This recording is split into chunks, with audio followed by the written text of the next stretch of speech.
Hi, I am Andrew Feldstein of Feldstein Family Law Group. Today I will be speaking about settlement meetings. Typically, settlement meetings consist of both parties and their lawyers meeting face-to-face in hopes of resolving their matrimonial issues outside of court. Settlement meetings will usually not take place unless both parties have lawyers.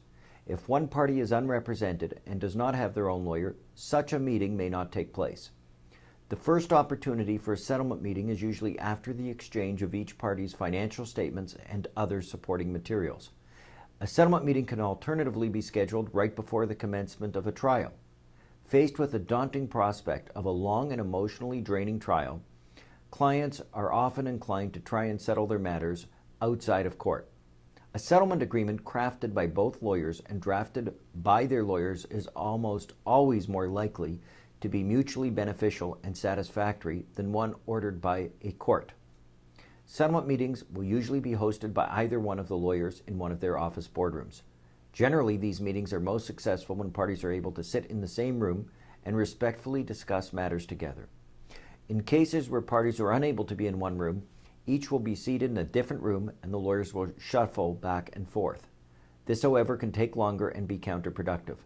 Additional parties, family members, friends, or new partners are generally not permitted to attend these meetings unless there are extenuating circumstances that require an interpreter or additional support. Everything disclosed and agreed to in a settlement meeting is confidential and cannot be discussed with the parties not present at the meeting. The information shared during the meeting also cannot be used in court or in court materials. A settlement meeting can be scheduled to last as long as the lawyers and parties choose. On average, such a meeting will last 2 to 3 hours, and this generally includes time before and after the actual meeting for each lawyer to meet with their respective client in order to prepare and debrief, but they can go all day. Prior to the meeting, one of the lawyers will draft a meeting agenda and distribute it to opposing counsel and their client. This serves to set goals for each meeting and helps to keep discussions directed and focused. At the meetings, lawyers will usually start with the most important, pressing, or critical issue. In the interest of maximizing collaboration, more controversial issues may be set aside if parties reach deadlock. If there are children involved in the dispute, it often makes most sense to begin there, as much else will be determined by where and with whom the children primarily reside. At the end of the first meeting, if the parties were unable to reach settlement but want to continue to discuss issues outside of court, another meeting can be scheduled. There is no limit on how many such meetings can take place. However, several unproductive meetings could be costly for both parties. Regardless, settlement is always preferable as it is cheaper and less time-consuming than court, and so a settlement meeting should almost always be held prior to the initiation of a court proceeding if possible.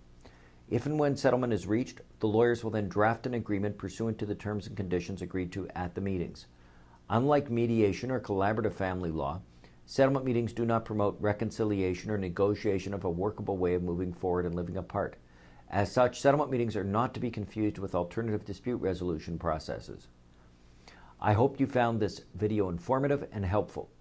For additional information on settlement meetings or for general assistance with your family law matters, please visit our website at separation.ca or call us at 905-415-1636 to schedule an initial consultation with one of our lawyers. And thank you for watching.